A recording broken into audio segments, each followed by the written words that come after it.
tous, bienvenue sur ma chaîne Mon Petit Potager Urbain. J'ai décidé de changer quelque chose dans mon potager, fin à l'essence, fin aux longs câbles électriques et bienvenue aux batteries. Aujourd'hui, je teste la tondeuse à batterie de chez Stiga, la Combi 548E S-Kit. Oui, c'est un peu difficile à dire. Stiga a développé ses propres solutions, comme le guidon Fulcrum, pensé pour le confort et la maniabilité. Oui, Fulcrum, vous en doutez, c'est suédois. Ici, pas d'essence, pas de câble électrique. Vous allez retrouver juste ici sous ce petit capot deux batteries 48 volts. Ah, je crois que même le chat est intrigué. Bizarre.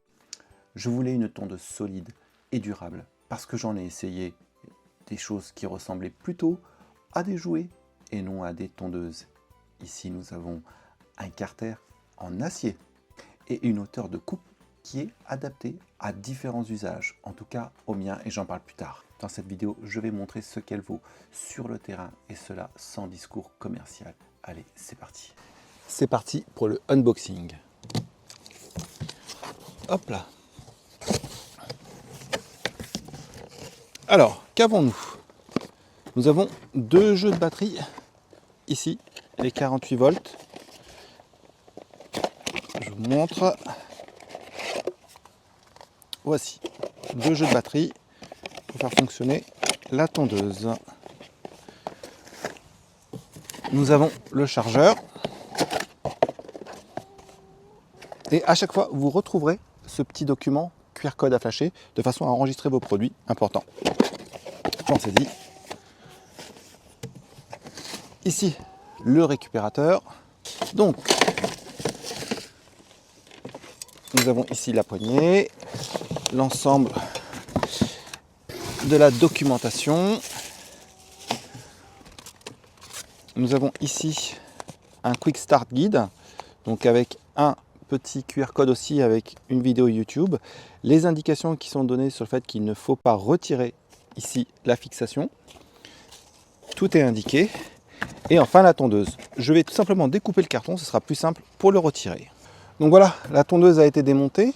On va venir maintenant fixer le support qui va venir sur la tondeuse. C'est le système Fulcrum, spécificité de chez Stiga. On a mis notre ressort. On vient mettre notre support qui va venir directement sur la tondeuse. Voilà, on serre, mais il n'est pas utile de serrer à fond parce que de toutes les manières, on sera obligé de le desserrer un petit peu après. Voilà, il est installé. Maintenant, on va venir le mettre dans la tondeuse. Attention aux fils, assurez-vous que les fils passent en dessous. Vous avez vu là, je les ai passés en dessous. Et je vais pouvoir maintenant fixer l'ensemble tout simplement. Voilà. Ça tient. Et on a deux autres fixations qu'on va venir mettre là. Et la même chose pour l'autre. Maintenant, on peut enlever notre carton. Voilà, la tondeuse maintenant est presque montée. Il va falloir juste renforcer notre fixation Fulcrum ici et faire le nécessaire parce qu'on n'est pas encore au bout du serrage et vraiment de la fixation finale. Il ne vous reste plus maintenant qu'à régler votre système Fulcrum. Vous allez venir le déboîter comme ça. Vous voyez que ici, il joue un peu. Il faut que vous puissiez le refermer. Et quand vous le refermez, vous ne devez pas avoir de jeu. Ça doit bien tenir. Cela veut dire que dans cette position, il va falloir que vous serriez ou que vous desserriez ici, en dessous, pour venir avoir cette position ici bien ferme, où il n'y a pas de jeu. Vous avez des petites fixations ici pour les câbles électriques. Vous n'avez qu'à clipser votre câble électrique de façon à ce que vous ayez quand même un petit peu de jeu pour pouvoir manipuler le système Fulcrum. Mais bon, ça peut se faire au fur et à mesure. Voilà. Bien sûr, il faut installer le bac de récupération. Alors pour le bac de récupération, je le prends, je lève, hop, et voilà, il est posé. Et maintenant, on va installer les batteries. Voici nos deux batteries. Donc, on lève ici. Vous avez une position on et off. Je me mets sur off. Je vais insérer ma première batterie, tout simplement comme ceci. Voilà, il y a un petit clips. Vous avez vu, la connectique est de ce côté. Hein. Voilà, et je mets en position on, et je suis prêt à partir. Nos batteries sont installées. Pour le démarrage, il faut appuyer sur ce bouton et tirer la poignée ici.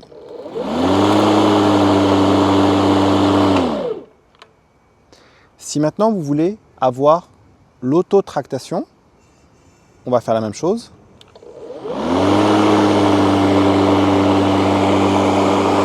Pour l'auto-tractation, il faut lever cette poignée. Voilà, c'est très simple. Vous allez bien régler votre position.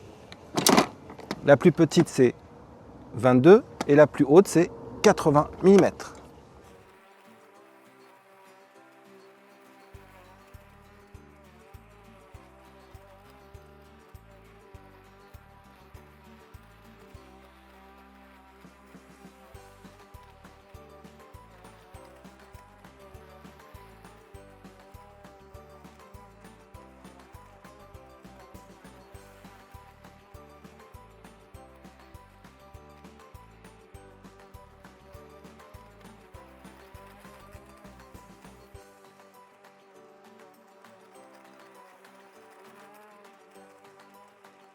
Comme vous pouvez le voir sur les roues, hein, il a plu toute la nuit et l'herbe est lourde, hein, l'herbe est bien humide.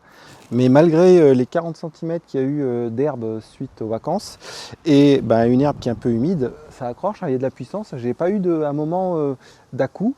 J'ai eu un seul moment au tout début, j'ai été mal réglé, je suis démarré à 22 mm de haut. Et quand vous arrivez à 22 mm de haut sur de la grosse herbe, qu'est-ce qui se passe? Au lieu de continuer à tourner et de fumer, il s'arrête, vous avez un petit bip qui vous alerte et qui vous dit attention, ne forcez pas. Voilà. De toute façon, elle s'arrête.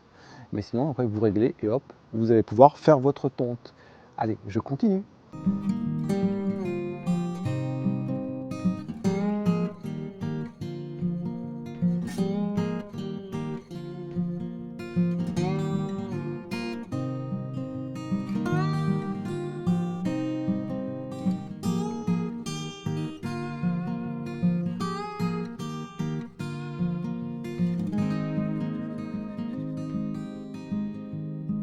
Je vous propose qu'on regarde un petit peu cette coupe. Voilà. Donc là, vous avez de l'herbe qui a bien été ciselée. Hein. C'est pas de la bouillasse, comme vous pouvez voir. Même si l'herbe est humide. Hein. Elle est très mouillée, mais c'est pas de la bouillasse. Donc, si vous avez un compost et que vous voulez en faire quelque chose, c'est mon cas. C'est pour ça que je ne m'en sers pas pour mulcher. Hein. Je m'en sers essentiellement pour récupérer cette matière organique, pour le mettre sur mon potager. Mais voilà, vous avez vraiment une matière qui est prête à être valorisée dans votre jardin. Moi, je suis content du résultat. Je n'attends pas à avoir une bouillasse. Et vous avez vu, hein, c'était la pagaille dans mon jardin. J'avais de tout et n'importe quoi, des bouts de bois, même des poils de chat qui traînaient, des poils d'artichaut, j'ai vu là. Donc ça m'a bien nettoyé le jardin, je suis content. Parti, vous voyez derrière moi, j'ai tous mes résidus de pieds de tomates. Donc j'ai tout arraché dans la serre et un peu partout dans le jardin. Donc c'est le moment, là on est en automne. La première partie, je l'ai commencé plutôt fin de l'été. Et là, je vais tester la tondeuse sur ce tas de grosses tiges, hein, de tomates, bon, j'ai un peu de tout, de la courgette, etc. Alors je vous montre à quoi ça ressemble. Vous voyez, ici j'ai des grosses tiges quand même. Hein. Vous voyez, à la taille de mon pouce. Alors j'en ai un peu partout. L'idée d'en faire un compost. Donc on va partir avec la tondeuse et on va y aller doucement, avec la plus haute position, et on va voir ce que ça donne. C'est parti!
Vous voyez, on est pas mal, hein.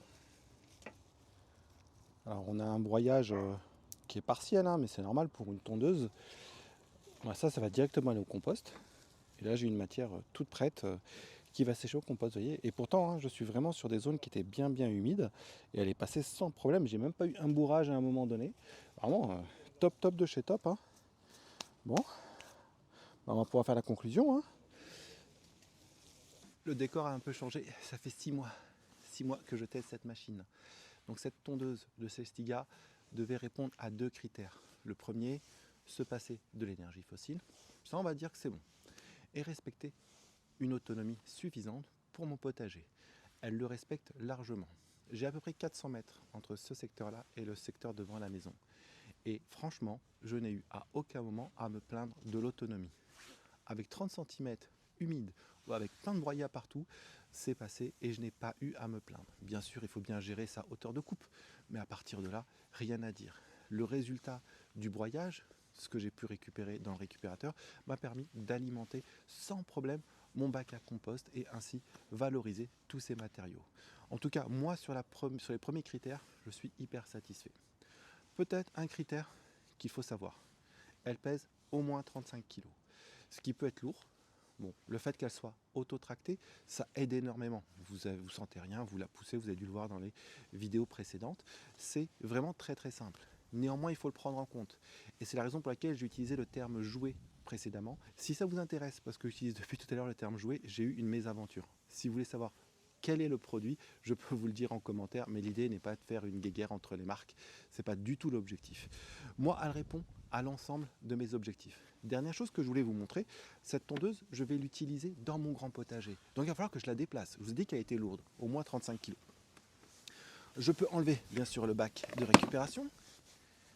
Et ici, regardez, en termes d'encombrement, elle tient dans votre coffre. Et je vais pouvoir l'emmener à mon grand potager. Et ça, on en reparle au printemps. Parce que oui, je vais m'en servir en dehors de ma zone de confort, de ma maison. Je vais aller l'utiliser au grand potager où je n'ai pas d'électricité, où je n'ai pas de quoi ranger. Voilà, je vais donc m'en servir dans des conditions, on va dire, un petit peu extrêmes pour ce genre de matériel. Si ça vous intéresse, il faut s'abonner, il faut continuer à me suivre. Et pour tous ceux qui me connaissent, je vous dis bonne année 2026 et à très bientôt sur ma chaîne.